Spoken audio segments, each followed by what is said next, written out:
Hey bestie, I just got a new monitor, let's make a... Step 1 is she needs to be cleaned because she's been in my parents' attic for 10 years. Step 2 is the hardest and most dangerous part. Here I'm looking for screws, but I end up opening the maintenance port instead, and there are no screws in there. There were 2 screws at the bottom that I removed, and then forcefully tried to remove this bottom piece, which did not work. So I turned to the internet and found there are secret screws under this vent here, which I did not like very much. Always save your screws. I finally got the bottom piece off, but it took some actual force, and I was worried I was going to break it. While I was cleaning the bottom piece, I realized I should probably have a mask on.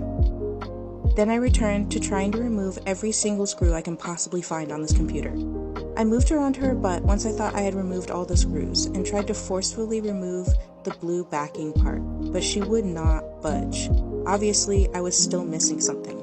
So I looked up on the internet and found, you guessed it, that's right, secret screws!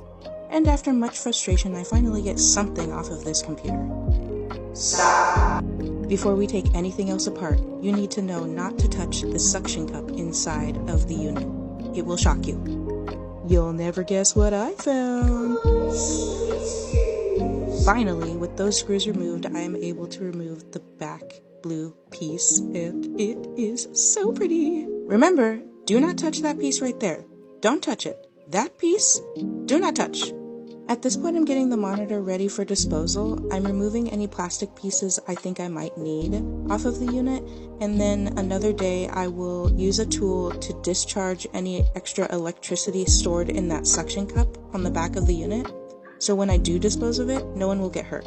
Fun fact, I was never going to build another TV head unless it was this specific model of computer, because I had one when I was a kid. Turns out they still had the one from when I was a kid in the attic, and they gave it to me for free, which is great because these things are super expensive these days. I finally got the last pieces I need, and she's ready to be disposed of another day. I cleaned and gathered all my pieces, and then puzzled them together so I could see what it looks like before I glue it. Then comes the terrible task of hand sawing a hole for my head. Yes, I know I could use a Dremel, but I broke so many by now, I don't wanna. 45 minutes later. I finally finished sawing and sand down the sharp edges. And now for my favorite material. It's a piece of plastic from a cheap Walmart poster frame. Normally I put car window tint on it, but for this project I left it clear for now. I might change my mind though. I can't wait to wear it to events and make a bunch of TikToks. Bye!